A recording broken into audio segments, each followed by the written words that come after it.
Hey, stop scrolling. Let me teach you how to make the easiest Bantu knots ever on Microlocs, okay? I always start with my hair well hydrated, and then you will need a pack of small rubber bands.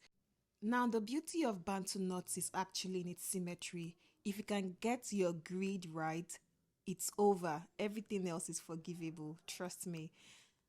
And because I wanted my Bantu knots to look a little messy, I pulled out some strands around the edges. I like to start by sectioning my hair so it's easy to walk that way. Again, symmetry. I'm taking my time to make sure that all of the sections are as identical as possible while maintaining that grid form.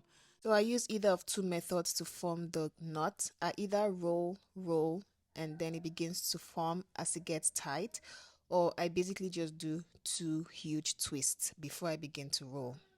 Hold on, you understand in a bit. So here's the twisting method. I'm twisting, and then when I'm done, I begin to wrap around and it forms the knot. There you go. Very easy, like 1, 2, 3, right? Let me know in the comment section if you'll be trying this. I think it's really cute. It's laid back and it's still, you can play it up any way you want, right? Okay, bye.